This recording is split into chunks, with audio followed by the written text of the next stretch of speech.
자, 오늘은 구약시대의 희생헌물은 우리의 희생헌물이 되신 예수 그리스도의 모형이다. 자, 이런 주제로 성경 말씀을 살펴보겠습니다. 이번 시간부터는 레위기에 기록된 예수 그리스도의 모형에 대해서 알아보고자 합니다.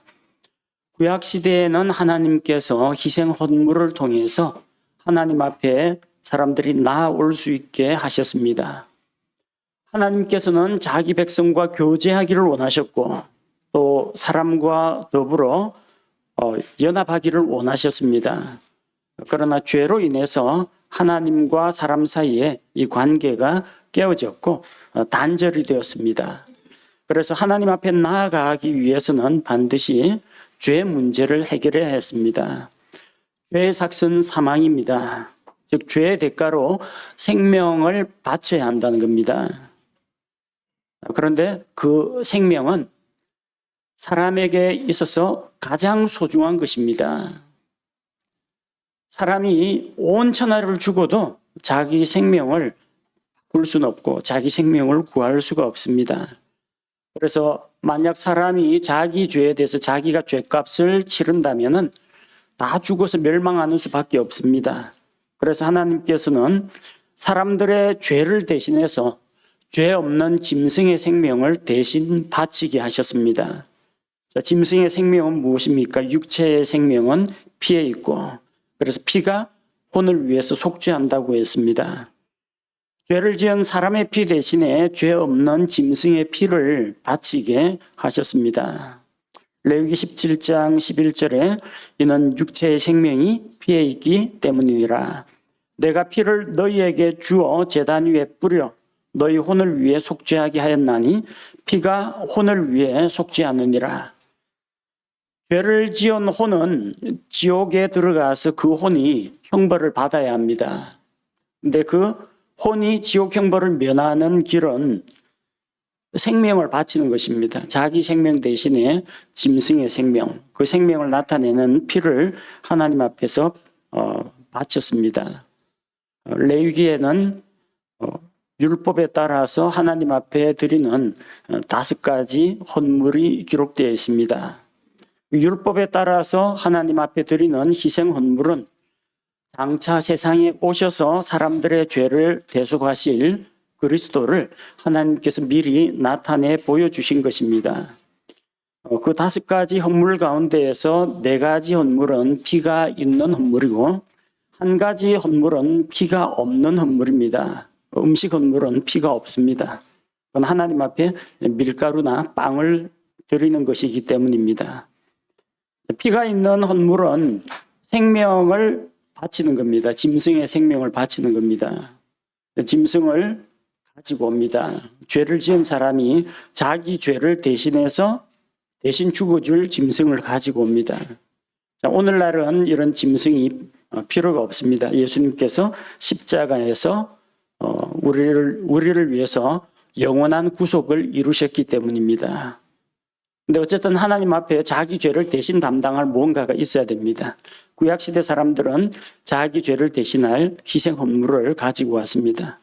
오늘날은 하나님 앞에 내 죄를 대신해서 자기 생명을 바친 구원자가 필요합니다. 누가 이 일을 감당할 수 있겠습니까? 부처는 혼자 돌을 닦다가 자기 스스로 깨달음을 얻어가지고 어쨌든 죽었습니다.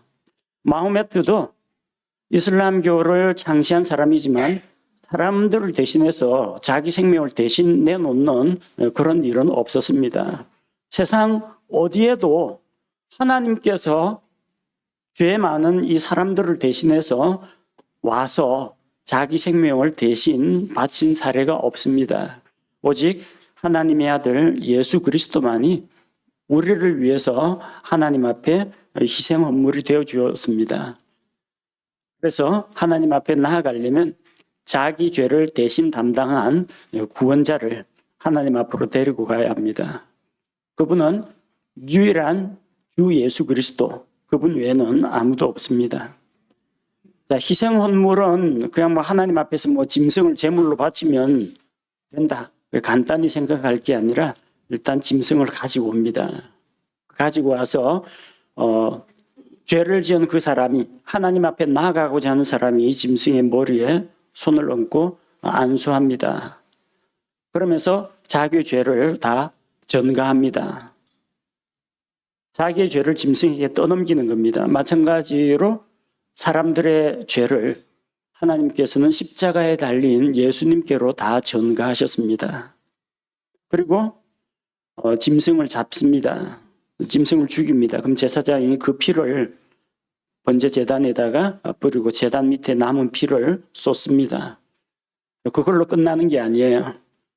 짐승을 그렇게 죽여가지고 피를 흘렸으면 가죽을 벗깁니다. 그리고 고기를 각을 떠가지고 내장과 내장에 붙은 기름과 각을 뜬 고기를 제단 위에 올려놓고 불에 태웁니다. 뭘 말합니까? 단순히 죄에 대한 거는 그냥 생명이 끊어지는 것으로 끝이 아니라 그 번제 제단 위에 불은 꺼뜨리지 말고 항상 불이 있도록 했습니다. 밑에 숯불이 꺼지지 않도록 제단을 관리했습니다. 그 위에서 짐승 희생물의 고기가 태워지는 겁니다. 즉 죽은 다음에 꺼지지 않는 지옥불의 형벌이 있다는 것을 하나님께서 시청각 자료로 미리 보여주신 겁니다. 물론 이제 그 제단 위에 있는 숯불, 그 숯불 위에 있던 짐승의 고기와 기름은 타서 재가 되어가지고 재가 되면 더 이상 타지 않습니다. 그걸로 그냥 끝납니다. 그러나 지옥에 있는 죄를 지은 혼들은 꺼지지 않는 지옥불 속에서 죽지 않고 끊임없이 불타오르게 됩니다. 형벌이 끝이 없다는 겁니다. 번제 제단 위에 있는 그런 헌물은 일종의 모형, 상징으로만 모형과 상징으로 있는 것이고 진짜는 어디에 있습니까? 예수 그리스도의 십자가의 대속에 있고 또 장차 죄인들이 받게 될 영원한 지옥 형벌이 그 본체가 되는 겁니다. 자, 5가지 헌물을 우리가 살펴보면은 첫 번째로 이제 번제 헌물이 있습니다. 태울 번자입니다. 영어로도 burn입니다. B-U-R-N. 근데 한자어로 살을 번자입니다. 태우는 희생물이라는 뜻입니다. 이 번제 헌물은 전체를 다 불에 태워서 드리는 희생 헌물입니다. 하나님께 온전히 모든 것을 드린다는 것을 의미합니다. 예수님께서는 오셔서 자기의 모든 것을 다 내려놓으시고 자기의 모든 것을 다 하나님 앞에 바쳤습니다. 그분의 태어나심, 그분의 성장하신 것, 그분이 사람들과 어울려서 사신 것, 그분이 십자가에 달려서 죽으시는 이 모든 자기의 전생애를 하나님 앞에 바쳤습니다. 그래서 예수님은 자기를 온전히 하나님께 바친 우리의 번제 헌물이 되십니다. 히브리서 10장 8절 말씀에 보면 위에서 그분께서 이르시기를 희생물과 헌물과 번제 헌물과 죄로 인한 헌물은 주께서 원치도 아니하시고 기뻐하지도 아니하시나이다 하셨는데 그것들은 율법에 따라 드리는 것이라. 율법에 따라 드리는 이런 헌물로는 사람들의 죄 문제를 완전히 해결하지 못했습니다. 그리고 사람들의 죄를 제거하지도 못했고 그 죄와 불법에서 그 사람들을 정결하게 하지도 못했습니다. 그러나 예수님은 자기 자신을 온전한 희생물로 드림으로써 죄를 완전히 제거하셨고 우리를 위해서 영원한 구속을 얻으셨고 한번 희생물로 자기를 드림으로써 우리를 하나님 앞에서 거룩하게 성별하셨습니다. 자, 번제 헌물은 전체를 온전히 드리는 헌물인데 예수님께서 우리를 위해서 자신을 향기로운 번제 헌물로 하나님 앞에 드리셨습니다. 자, 음식 헌물이 있는데 음식 헌물은 곡식이나 그 곡식을 빻아서 만든 고운 밀가루 그리고 그 밀가루를 반죽을 해서 불에 구운 빵으로 드리는 헌물입니다. 이것은 피가 없는 헌물입니다. 이 음식 헌물은 예수님을 나타냅니다. 예수님은 요한복음 12장 24절에서 자기를 한 알의 밀알로 말씀하셨습니다. 한 알의 밀이 땅에 떨어져서 죽지 않으면 한 알 그대로 있지만 죽으면은 많은 열매를 맺습니다. 죽는다는 게 뭐 밀이 썩어가지고 없어지는 걸 말하는 게 아니라 그 씨앗 상태의 밀이 식물 밀줄기로 새로운 생명으로 새로운 삶으로 바뀌는 걸 말합니다. 그렇게 되면은 그 이삭에 많은 곡식들이 맺히게 된다는 겁니다. 예수님은 한 알의 밀이 되셨고, 그래서 밀 이삭처럼 낫에 베어서 밀 이삭이 쓰러지는 것처럼 예수님은 채찍에 맞아 쓰러지셨고, 사람들이 모욕하고 그분을 때리고 친 것처럼 우리를 위해서 고난을 받으셨습니다. 밀 이삭을 두들겨 가지고 또 훌에 쳐 가지고 나다를 떨구게 됩니다. 타작을 하죠. 그리고 탈곡, 곡식의 껍질을 벗깁니다. 결구에 찧어가지고 껍질이 벗겨지게 합니다. 예수님은 십자가에 달리기 전에 그분의 옷을 밑에 있는 로마 병사들이 다 나누어 가지고, 제비 뽑아 나누어 가지고, 또 자기들의 몫에 따라서 내기수로 나누어 가지고 가졌습니다. 그래서 밀은 껍질이 벗겨졌습니다. 그리고 빻아서 가루가 되어가. 그리고 가루가 된 그 밀가루는 물이나 기름으로 반죽을 해서 불에 구워졌습니다. 예수님의 십자가 고난과 또 죽음의 그 형벌을 이야기합니다. 그래서 예수님은 자기를 가리켜서 자기 자신이 하늘로부터 내려온 빵, 곧 생명의 빵이라고 하셨습니다. 이스라엘 백성은 광야 생활 중에 하늘에서 내려온 만나를 먹고도, 그것을 먹고도 결국은 광야에서 죽거나 아주 가나안 땅에 들어가서 죽거나 결국은 죽었습니다. 그러나 예수님을 믿고 받아들이는 자는 그와 달리 영원한 생명을 얻습니다. 요한복음 6장 58절에 이것은 하늘로부터 내려온 그 빵이니라. 너희 조상들이 만나를 먹고도 죽은 것과 달리 이 빵을 먹는 자는 영원히 살리라 하시니라. 이 빵이 뭘 말합니까? 예수님 자신을 이야기합니다. 누구든지 예수님을 먹는 자, 이거는 밀가루로 구운 빵도 아니고 우리가 주의 만찬 때 먹는 그 빵도 아닙니다. 예수 그리스도를 말합니다. 빵을 먹으면 빵이 우리 입안에서 잘게 부수어져 가지고 위와 장으로 내려가서 소화 흡수되어서 우리 몸의 일부가 됩니다. 마찬가지로 예수 그리스도를 나의 죄 문제를 해결하신 유일한 구세주로 받아들이면, 내가 그분을 내 안에 받아들이면 내가 그분과 하나로 연합합니다. 내가 그리스도 안에 있고 그리스도께서 내 안에 계시고 나는 그리스도의 몸에 속한 그분의 지체가 된다는 겁니다. 자기 자신을 한 알의 밀처럼 하나님 앞에서 희생하시고 또 우리의 생명을 위해 내어주신 그 주님, 이 음식 헌물은 곧 예수 그리스도의 십자가 희생을 나타내고 있습니다.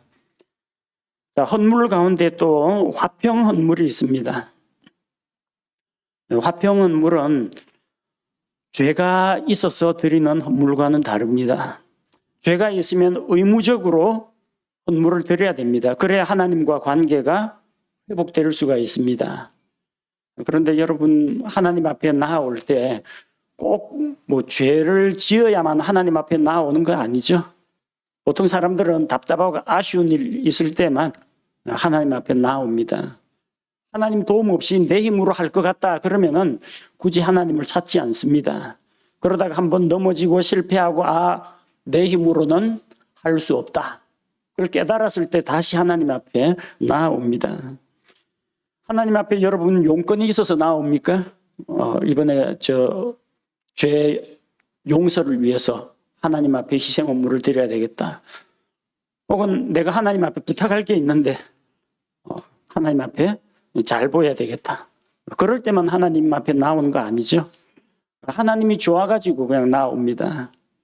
하나님과 함께 있는 시간이 좋아서, 하나님께 감사한 일이 있어서, 또 하나님 앞에 제가 뭔가를 해드리겠습니다. 이렇게 헌신과 서원을 위해서 나오기도 합니다.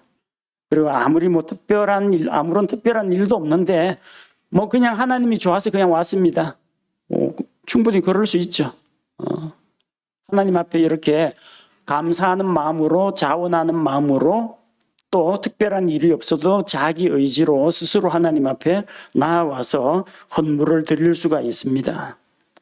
그래서 이 화평 헌물의 범주에 속하는 것이 감사 헌물, 서원 헌물, 자원 헌물 이런 것들이고, 이것은 하나님과의 화목한 관계, 하나님과의 친교를 위해서 드리는 헌물입니다.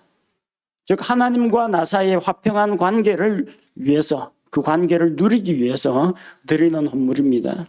사람들은 죄로 인해서 하나님과 멀어져 있습니다. 죄 있는 사람들은 하나님을 바라볼 수가 없고 하나님을 떠나서 하나님 없이 살아가고 있습니다. 하나님과는 적대적인 관계입니다. 하나님은 공의로운 재판장이요, 사람들은 그 앞에서 심판받을 죄인들입니다. 하나님께서 죄인들을 적대하십니다.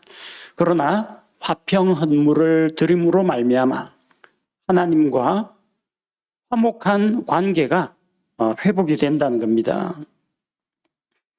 로마서 5장 1절 말씀을 보면, 로마서 5장 1절, 그러므로 우리가 믿음으로 의롭게 되어 우리 주 예수 그리스도를 통해 하나님과의 화평을 누리는도다. 하나님은 거룩하신 분이기 때문에 죄에 대해서는 무섭게 진노하십니다. 그러나 예수님의 십자가, 그 십자가 희생으로 말미암아 예수님께서 하나님과 사람 사이를 화목하게 하는 화해 헌물이 되셨습니다. 화해 헌물은 신의 노여움을 풀어주고 그 진노를 호의로 바꾸는 것을 화해 헌물이라고 합니다. 예수님께서 우리를 위해 화해 헌물이 되셔서 하나님과 우리 사이를 화목하게, 관계를 회복시켜 주셨습니다. 그리고 넷째는 죄 헌물인데, 글자 그대로 하나님 앞에서 죄들을 용서받기 위해 드리는 헌물입니다. 개인이 죄를 지었을 때도 죄 헌물을 가지고 성막에 나와서 짐승을 잡고 그 피를 뿌려서 바치는데, 이스라엘의 속죄일에는 대제사장이 1년에 한 차례 지성소 안에까지 들어갑니다. 먼저 자기 죄 문제를 해결한 다음에 온 백성을 위한 희생 헌물을 잡아가지고 그 피를 가지고 지성소 안에 들어갑니다.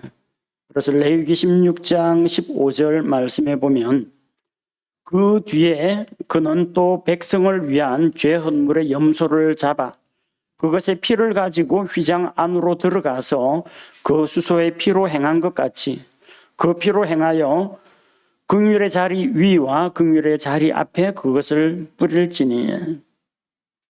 지성소는 성소 안에 더 깊은 부분입니다. 성소가 3분의 1, 3분의 2로 나뉘어지는데 3분의 2에 해당하는 영역이 빵을 진열하는 상과 금으로 만든 등잔대와 금으로 만든 향을 사르는 제단, 이런 것들이 들어있는 곳이 성막이고, 그리고 두꺼운 휘장을 지나면 그 안에 지성소가 있습니다. 그 지성소에는 하나님의 율법이 들어있는 언약궤가 있고, 그 언약궤 뚜껑 위에 그룹들 2마리가 날개를 펴고 그 날개 끝이 서로 맞닿게 하고 그 언약궤 위를 감싸고 있습니다. 그 그룹들의 날개 아래쪽 언약궤 뚜껑 위를 가리켜서 긍휼의 자리라고 부릅니다. 사람이 하나님 앞에 긍휼을 입을 수 있는 곳이고, 긍휼의 자리에 하나님께서 나타나셔서 사람들과 말씀하시고 자기의 뜻을 보여주셨습니다. 이곳에는 아무나 들어가지를 못해요. 1년에 한 차례 속죄일에 대제사장만 들어갈 수가 있습니다. 그래서 성소로 들어가면은 지성소 들어가는데 두꺼운 휘장이 쳐져 있어요. 그 두꺼운 휘장에 뭐가 있느냐면요. 그룹들의 형상이 수놓아져 있습니다. 그룹은 하나님의 영광을 수호하는 존재들입니다. 그래서 요한계시록이나 에스겔에 나오는 것처럼 하나님의 왕좌를 호위하는 존재들입니다. 에덴 동산에서 아담과 이브를 쫓아내고 그들이 다시 돌아오지 못하도록 그룹들과 불타오르는 칼을 두어 가지고 그 에덴 동산을 지키게 하셨습니다. 그 무서운 형상을 한 그룹들을 뚫고 들어가야 지성소 안에 하나님을 만날 수가 있어요. 대제사장은 향 연기를 피워가지고 자기 자신을 보이지 않게 하고 휘장을 열고 그 안으로 들어갑니다. 그리고 긍휼의 자리 위에 그 앞에 희생헌물의 피를 뿌립니다. 하나님께서 그 피를 받으시고 온 이스라엘 회중의 모든 죄들을 용서해 주십니다. 바로 이와 같이 예수님께서는 한 번 자기 자신을 십자가에서 희생물로 드림으로 말미암아 우리 세상에 있는 모든 죄의 문제를 대신 담당하셨습니다. 예수님은 자기 피를 가지고 십자가에서 흘리신 그분의 피를 가지고 하늘의 지성소로 올라가셔서 하나님의 왕좌 앞으로까지 가셨습니다. 그래서 의로우신 재판장이신 하나님 앞에 자기의 피를 바치고 저 사람들이 비록 죄인이지만 저들의 죄를 대신해서 이 의로운 피를, 나의 생명을 죄값으로 하나님 앞에 바칩니다. 이 피를 믿는 자는 저들의 죄를 용서해 주십시오. 죄값은 제가 대신 치렀습니다. 하나님 앞에서 우리를 위해 예수님께서 변호하시는 겁니다. 중재하시는 겁니다. 그래서 하나님께서 누구든지 예수 그리스도의 그 피를 믿는 자들은 죄들을 용서해 주십니다. 죄 헌물은 우리 죄를 대신 속죄하신 예수 그리스도의 그 사역을 나타내고 있습니다. 자, 범법 헌물은 죄 헌물과 비슷한데 범법 헌물과 차이가 뭐냐면요. 죄 헌물은 죄에 대한 대가를 치르는 겁니다. 그건 생명입니다. 근데 범법 헌물은 죄를 지었는데 그 죄로 인한 피해, 그것까지도 보상을 하고 회복하는 의미가 있습니다. 죄에 대한 용서는 물론이고 범법으로 인해 나타난 결과 그 피해에 대해서 보상하는 것이 범법 헌물입니다. 예수님은 우리의 범법을 대신 담당하셨고 우리가 하나님 앞에서 지은 빚을 대신 다 갚아주었습니다.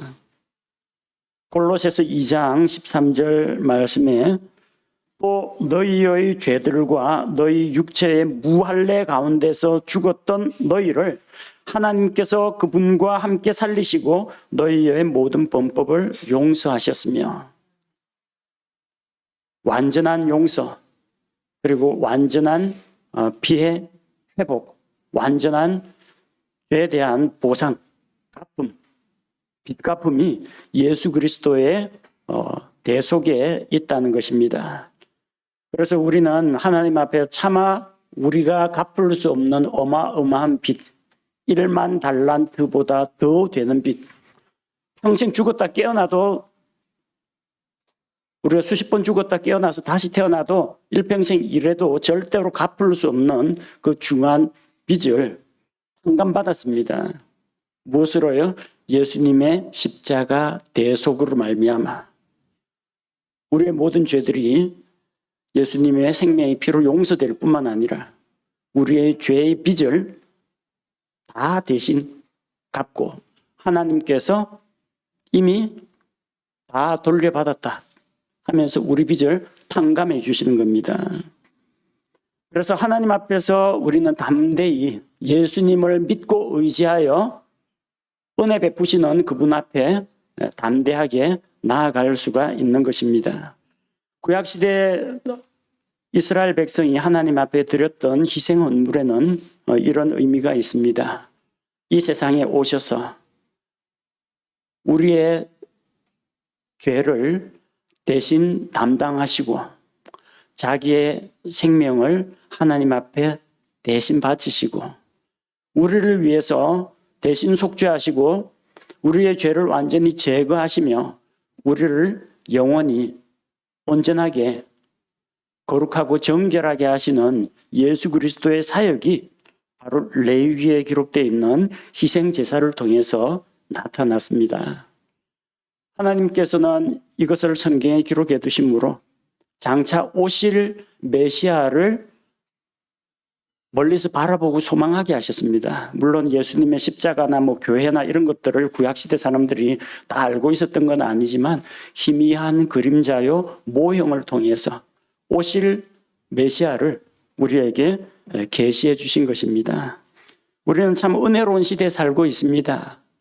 옛날 구약시대 사람들은 그 희미한 그림자를 통해서 오실 그리스도를 바라보고 또 하나님께서 각 세대별로 각 시대별로 주신 그분의 경륜에 따라서 하나님께서 원하시는 바 하나님의 목적이 합당한 것을 통해서 하나님의 약속의 말씀을 믿음으로 말미암아 그분 앞에 나아가고 어렵게 되었다면 우리는 지금 과거로부터 현재 그리고 미래까지 다 알고 있는 상황에서 이 성경의 계시를 통해서 알고 있는 상황에서 하나님을 알고 신앙생활을 하니까 우리가 훨씬 더 유리하고 좋은 조건 가운데에서 정말 하늘에 있는 천사들도 이 그리스도의 고난과 대속의 신비를 알기를 원하는데 우리는 성경을 통해서 이런 확실한 계시의 말씀을 보고 배울 수 있으니까 얼마나 다행스러운지 모릅니다.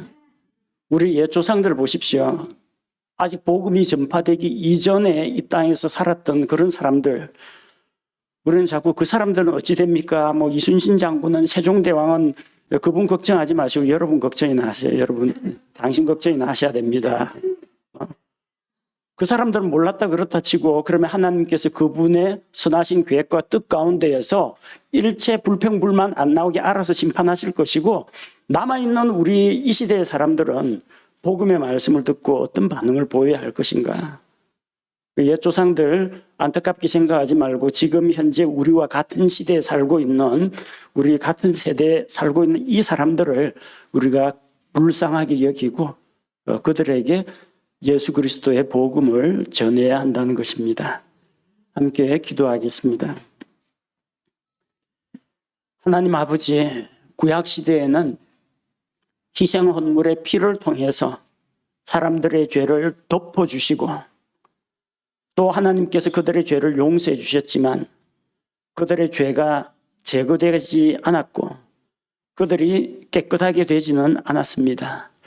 염소와 송아지의 피가 죄들을 제거하는 것은 불가능하다고 하셨는데 이제 완전한 실체로 오신 예수 그리스도께서 이 세상에 오셔서 십자가에서 단번에 우리 모든 죄를 위해 속죄하심으로 말미암아 하나님께서 한 영원한 희생을 드린 후에 하나님 왕좌에 올라가셔서 그 피로 하나님과 우리 사이를 화해시키고 또 우리에게 영원한 구속을 안겨주신 것을 감사를 드립니다.